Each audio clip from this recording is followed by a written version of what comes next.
Hello, everyone. It's been a while since my last upload. I've been quite busy with work and life lately, so I haven't had much time for video production. My sincere apologies for the long wait. In the recent January 9th update for Where Winds Meet, there have been massive changes across the board.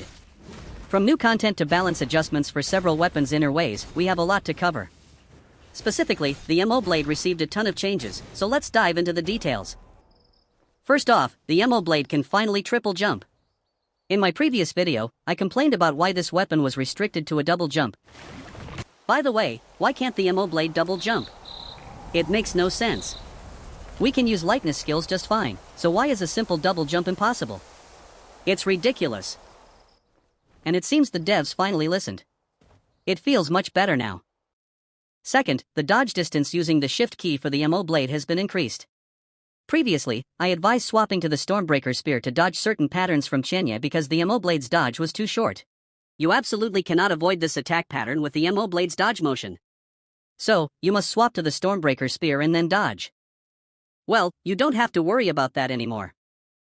Third, when a boss is in the exhaustion state, you can now use consecutive follow-up hits for your charge attack. You can chain these up to 2 times. Can you feel the weight of these hits? It is incredibly satisfying to land these powerful consecutive charge attacks. On top of the meatiness, the actual DPS has significantly increased as well. It's a fantastic change. Fourth, let's look at the changes to the Exquisite Scenery, innerway. Rank 2, effect changed from max HP increase to critical rate increase. Rank 3, new effect added. When the third follow-up of a charge attack hits, you refund all consumed resources. Rank 5, effect changed from physical damage reduction to critical damage increase. The rank 3 effect is the game changer here. Remember what I just showed you? Chaining charge attacks during the boss's exhaustion state? To make that happen, you need Exquisite Scenery at rank 3 or higher. This innerway is much stronger now. I didn't use it in multiplayer before, but from now on, it's going to be my go-to. Fifth, and most importantly, the DPS rotation has changed. Pay close attention. Up until now, we've been using the Stormbreaker Spear's Q skill and charge attack. Why? To get that 30% charge attack damage buff. The charge attack on the spear was honestly a waste of time, but now, we don't need to do that anymore.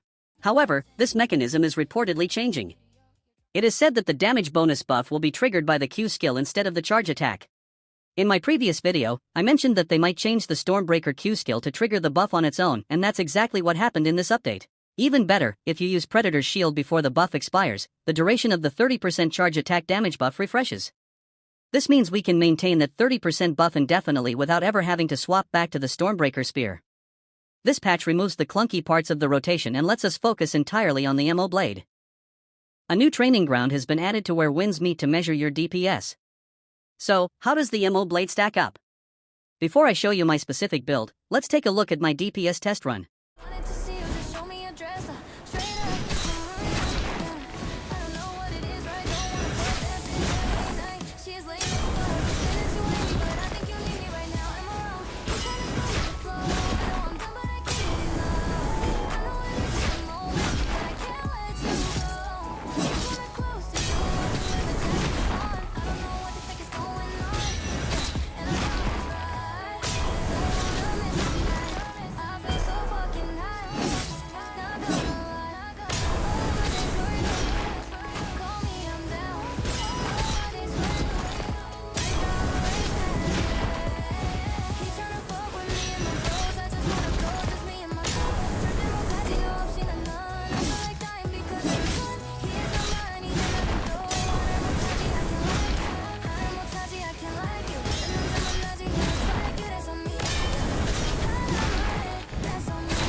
What do you think? Those with better gear than mine will likely see even higher numbers. It might fall slightly short compared to the absolute top-tier DPS weapons, but remember, the moblade is a tank. For a tank to output this much DPS is incredible. Beyond just damage, it excels in its role, protecting the party with golden body, positioning bosses, and managing HP with ease. It has so many advantages compared to pure DPS weapons. For innerways, you should definitely equip these 3, Exquisite Scenery, Morale Chant, and Art of Resistance. For the final slot, you can choose based on your preference, Adaptive Steel, Battle Anthem, or Rock Solid. Since my critical rate is already very high at 63.8%, I chose Adaptive Steel for the 20% critical damage boost. I'll be keeping it at rank 0 without further upgrades. If your crit rate is low, Battle Anthem is a better choice. I'll show you my gear piece by piece.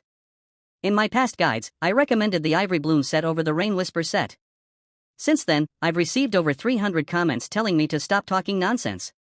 Because of that, I won't be giving specific gear recommendations after this video.